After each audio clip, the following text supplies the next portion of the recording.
I think we've built a really strong rivalry with Southern District Spartans. When you look at the win-loss record, these teams, very little separating them. I think this is probably going to be one of the tightest series we've seen in NBL1 North history. In the first game, they came in and they were just so physical.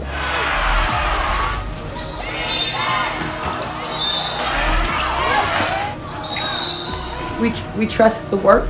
We trust what we've done all season. It's been just an absolute clinic from the Logan Thunder. Such an impressive bounce back. I'm expecting each team to bring the best of their games from game 1 and 2 into game 3. 0.7, Southern District Spartans going to have to do a full court pass here.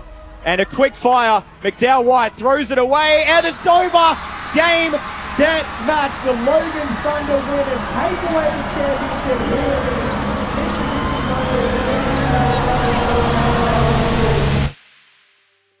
I think that things don't happen by mistake. What goes into it from, top to bottom, like Mitch, Nicole, like the association, you coming out, like everyone being involved, but it just doesn't happen by accident, Volunteers being here, setting up, making sure that we have the best crowd and the best, game experience in the league is, I think it doesn't happen accidentally. Armadine doesn't hit those shots accidentally. Lee doesn't hit those shots accidentally. Shani doesn't come in cold and hit big shots accidentally. You know what I mean? And I could go through the entire team, but yeah, things don't happen by accident. The only game we lost all season was the Spartans, right? Game 1, I was away for 2 weeks. The preparation wasn't what it needed to be. If we had beat anyone else in the finals, for me personally, I'd have been like, nah, I want to play Spartans. It wouldn't have felt as good, and that's just who I am. It's a blessing and a curse at the same time. Step back jumper, short. Rebound goes out of bounds off of Logan. It's going to stay with Spartans. And guys, it just feels like everything is going Spartans' way. Yeah, it's all those little 1%ers, isn't it? The loose balls and O-boards not dropping and things like that. And yeah, the Spartans getting the rub of the green. One thing that I will yell about, and it is when we play a brand of basketball that is not Logan Thunder, right? We are not an I club. Yep, nobody gives a if you get a foul that you didn't think was a foul. Yep, nobody cares if you get a turnover. Nobody cares if we execute something the wrong way, if we hustle and get back, right? But right now, every time something is happening, our first reaction is, oh, poor me. Every single time. And they're getting wide open layups because of it. They're getting 45 O-boards because of it. Because we're all there going, leaving one person in there to rebound every time because we're too busy worrying about ourselves. I know we are not all from here. I know this is your first taste of what it is to play for Logan. But we do not play like that. Right? We are the team that hustles our ass off for each other. We sprint over. We're first people to pick people up off the floor because they've hustled so hard. Yeah, that's who we are. Okay, so if you're not going to bring it on the court, please stay off. Yeah, I would rather have people on the floor with us who are going to do those things and worry about the team as a collective than to have more talented players on the floor. Me included, guys. This is to me as well. Alright, if we do that, we are so good. So good. Alright, but we have to worry about each other first before we worry about ourselves. Go out there and be proud of who you are as a player, who we are as a team, and represent that, guys. Because right now, I keep seeing it. Let's go. You guys have a nice. Simmons going to inbound. Looking for Franton. It is turned over. Scott has it. Does not get the shot off. And the Southern District Spartans hang on for a huge opening night win. 89-86. Logan fought back valiantly. They just didn't have enough in the tank to get over the line. I mean, we obviously lost that first game, and then from there, like you said, we definitely got better to the eye, especially if you come in to watch games or, just our record in general. And that'll be all she wrote here in Ipswich. 93-78. A good win from a very good Logan side. And that, gentlemen, will be the game. Logan Thunder winning 100 to the Wizards 82. Logan, though, gonna bring their record to a final 13-1, losing their first game of the season and rattling off 13 straight to head into finals. But what went into that and what happened behind the scenes was pretty full on. Not in a bad way, but we were just up against it most of the season. You know, we had players traveling overseas, we had injuries, we had Maddie and Chev both be out unexpectedly, like, you know, being pregnant as well. Chev was honest with me from the jump. I want to get pregnant. This is my goal. That's my priority. And you know, as I said to her, cool, get pregnant when you fall pregnant, then we respect that and we just want you around because of her knowledge of the game, her personality. It's really contagious and you want those people around. And then just the love she has for Logan basketball. Like it's important to keep them. Maddie was a bit different because Maddie, I don't know that it was a planned pregnancy. I mean, you gotta ask her, but when she told me she was pregnant, I was a bit devastated. But again, I think I said at the award show, without Maddie getting pregnant, we don't get Amadine. And so it always works out, in my experience, the way it should work out. On the west side, on the NBL1 West, but the issue was my season in Iceland headed in May, and so their season already started it. So if I wanted to come here, it was like May 3rd or May 2nd. So it was perfect for me to be able to come and I missed a lot of games. So NBL North was the best thing. And then Logan was the first one for NBL North. And I was like, yeah, let's go. I didn't know anything about it prior to coming here. But Aja obviously made it the easiest choice, good coach. And yeah, we clicked from the jump, so I was like, yeah, I'll go there. Kicks it out to Samantha Taffa. Now Twa for the deep three, straight through the hoop. Thunder in transition, it's Twa. On the right hand, count the bucket and one. And I feel as though all of the pieces came together. And I don't believe that you win a championship without all of the pieces coming together. And I mean, like, I think the coaches coached extremely well throughout the season. They were very clear with the way that they wanted it to look, what they were trying to get out of each person. They communicated extremely well. They had a great balance between, you know, holding people accountable, but also building a level of respect and I guess love between the parties as well. But I really do believe that the winning side of it comes from everyone else. You know, we had all of our, you know, people coming off the bench who, like I said, were able to fluctuate. They were able to just go with the flow and do what the team needed. So every single person matters in the team. Doesn't matter what your position is, doesn't matter what role you play. If you're here, just to say, for instance, we have Mick Rose, who wasn't like on the team as far as roster player, but she came to every training and her duty was to guard Mick full court every chance she got, every training, just give Mick a hell of a ride. She came on the court every training session, and I tell you, when she was on me and like fouling the crap out of me and making it hard for me and making me better every single day, like that's the type of person and that's the type of feeling that was in the group, you know. It wasn't like oh, I can't do this or I can't do that, no, I'm not even playing, so I'm not going to try hard kind of thing. It was very much so like, I know this is going to make you better, and even if I'm not going to get the reward for it, this is what I know is going to help us be successful in the long term, and that's a really cool and very rare environment to be in. So yeah, the people, I think. For me, it's like a full circle moment. I feel like I'm a firm believer in God, so when things happen and the way it played out, like what are the odds that say it's leaving? You know, going to Czech Republic. So we're missing her. We have to learn to play without her and the huge role she is. Scott collects another rebound. Toy, you'd be surprised if she missed, and she does. And Thompson again. Yeah, quick shout out for Thompson. That's her 9th rebound along with 3 steals.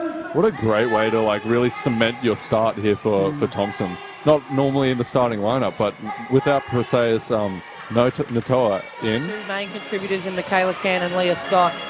Nice drive by Indigo Thompson, who got her starting spot tonight in the absence of Perseus Natoa. Now we have to play a grand final without her series as well. So I think it was just little stuff that stuck out to me. It was just like, hey, we were getting prepared for this moment. And as far as like the overtime with Cairns as well, it's like, hey, who knew we would be playing an overtime game in grand final game 3, you know what I'm saying? So I think little things like that, I'm a firm believer in God was prepping us for this very moment, and it just worked out in our favor. Looking at video, like this is almost perfect, right? This is the only team that's beat us all season. So being able to see them in the finals, this is poetic justice. This is how the season's supposed to go. We're 2 wins away. 2 wins away. Every quarter, every half, every game. Enjoy the moments, guys. Enjoy the ups and downs of it. Enjoy this experience. This will be the last time we're all in here together. Enjoy it, play together, let's get this win. Good evening, everyone, and welcome to the NBL1 North Women's Grand Finals Series. We are coming to you live from Roland Cohen Stadium, home of the Southern District Spartans. They'll be looking to capture the title in this best of 3 series, and standing in their way, the visiting team, the Logan Thunder. I think we came out too confident, so they attacked us, and we didn't at all. I think we were surprised by the intensity, by their depth too. I think we started the game flat, then try to find a little bit of energy, but when the other team is confident like we did to other team, it's really hard to find your rhythm back. And also it was there.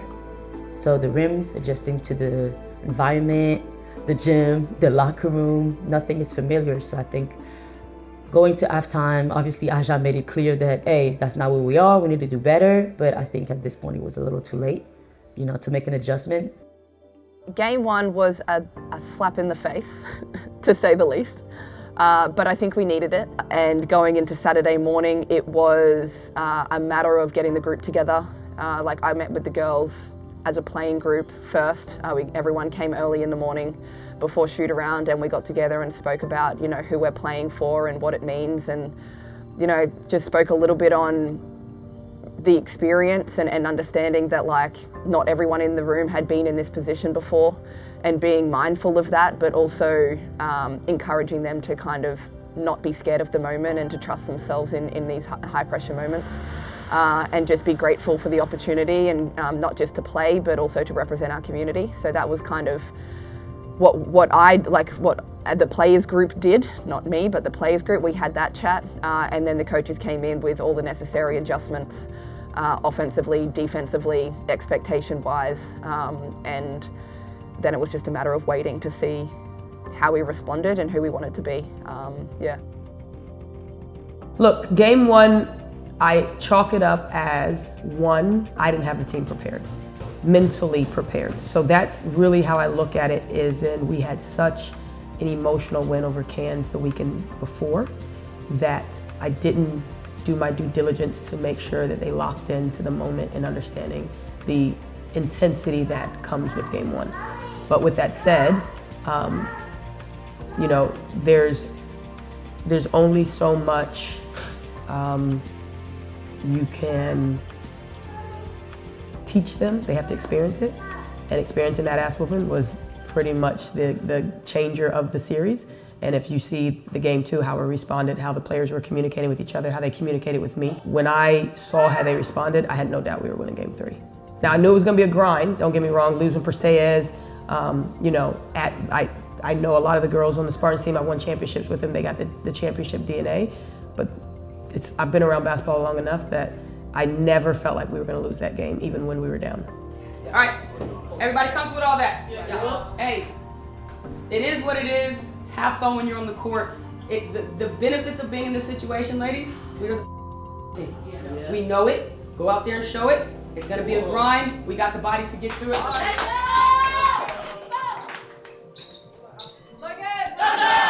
Ladies, we went a little bit over, so make sure we get out there quickly and start warming up. Well, it all comes down to this. Game 3 of the Mitsubishi Motors NBL1 North Women's Grand Final. See Lee Scott now just sitting at the top of the three-point line. Nice crossover on Preston and lays it in with the left. Good kick out. A brilliant shot there from the corner. Shani Reisinger as Michaela Can gets 2 feet inside. Nice little handoff. There is Kennedy Hopewade. Going to take charge here now. Going against Haley McDowell-White. Gets around with the reverse. Beautiful execution there.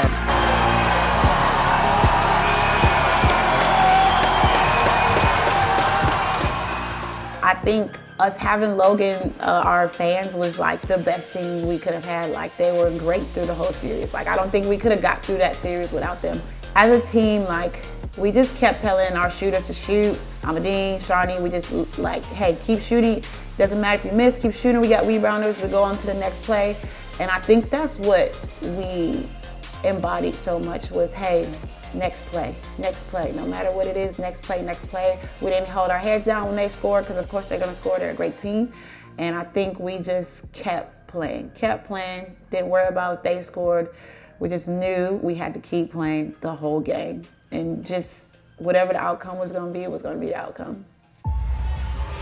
Logan Thunder desperately needing to get a bucket here to keep their grand final dreams alive. Great defense from Preston. Scott has it now. She dribbles back to the three. She fires it. It's too short with 5 seconds still on the clock. And that is Michaela Cahn's night over. She makes the foul, and we believe that's 5 as well. So that makes it one step harder for Logan Thunder. It really does, because she is someone who is a leader, not statistically and as a point guard of getting everyone organized, but just leading by example. She's always playing with so much gut and grits, and yeah, I know it's 37 seconds until the end, but that's still a big loss for Logan. So they really have to regather and try and fill that gap now. It was tough to be on the sidelines and to not be able to impact or support or help in the way that I'm used to being able to do that. However, I would foul that again, and I would do it 100 times over, because I believe it was the right play for the team. I watched the end of the game, and Michaela had to foul.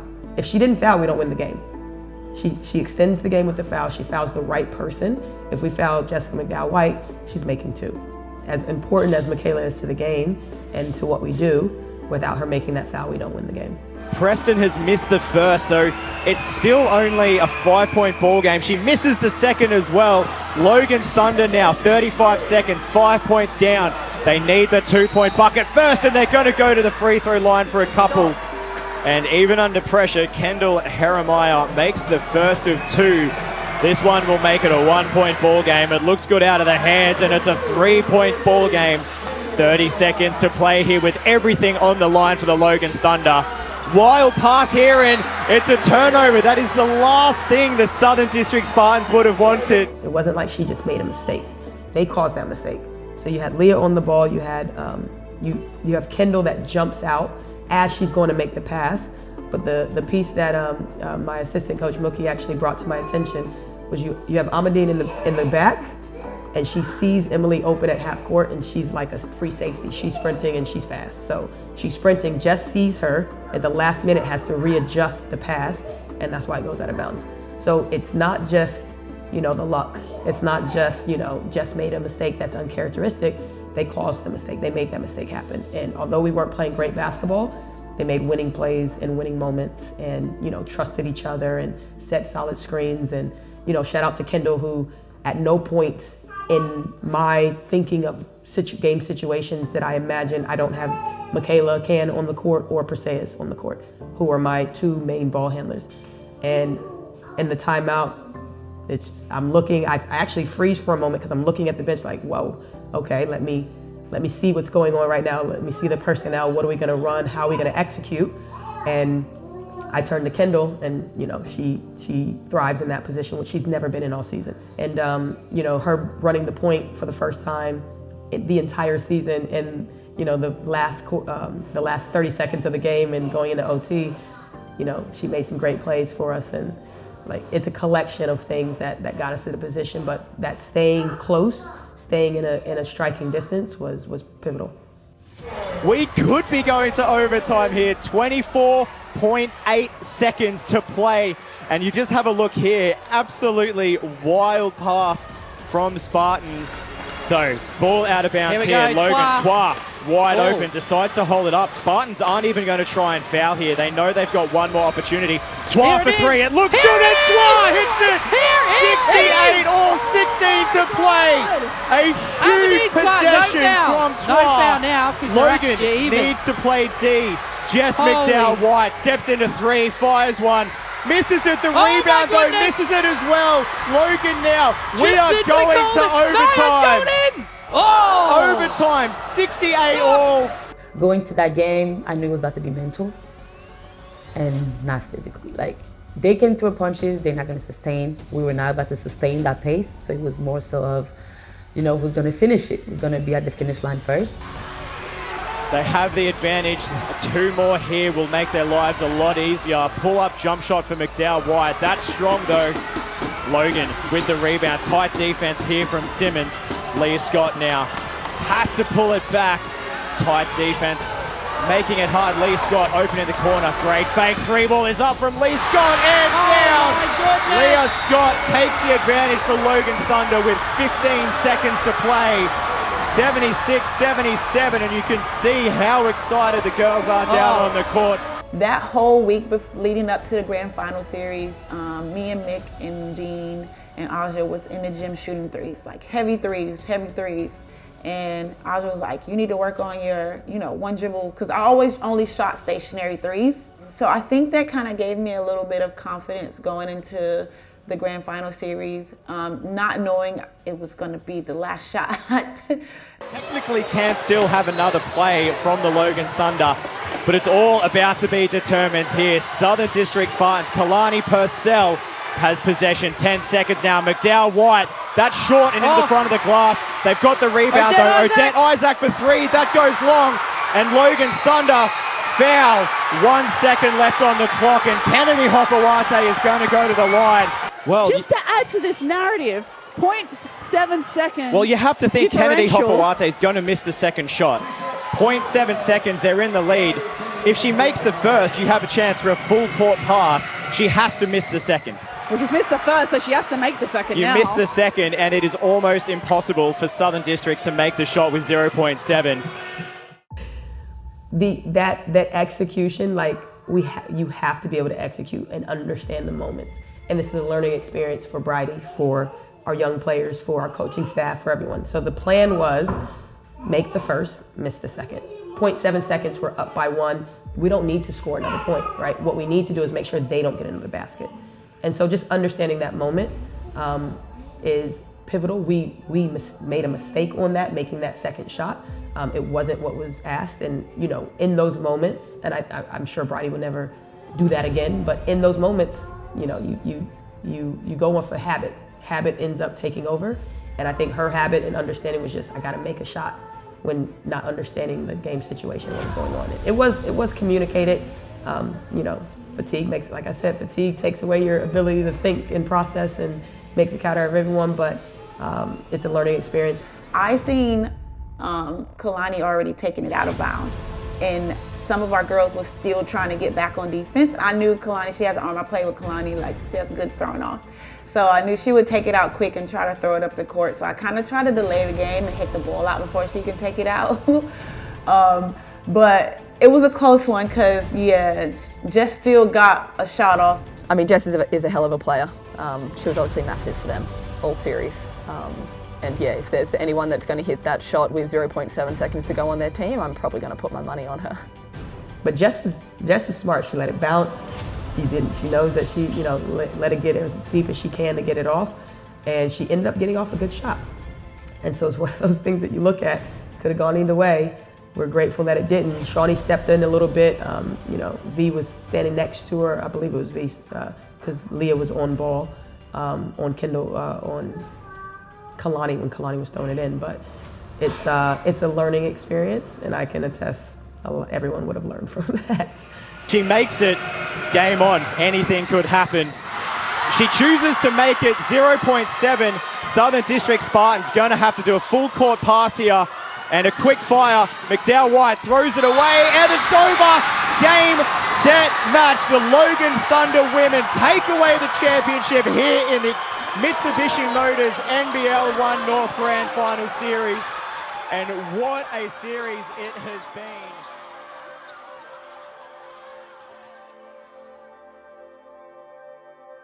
Just a massive shout out to the Thunder fam for showing up for us, for being there. I know so many of you guys had club games, school games, rep games. You had places to be, you have families to be with, and you guys showing up for us is doesn't go unnoticed, and it's muchly appreciated. And we can't wait to hopefully run it back next year. Yeah, I think I came in and I wanted to win a championship, and we did it. So I think it was just a relief that we did it. So yeah. See you guys in 2026. I'll be back. Get yourself energized, get yourself worked up, and we'll make some adjustments. We'll be that much better. So look out to the league for us next season.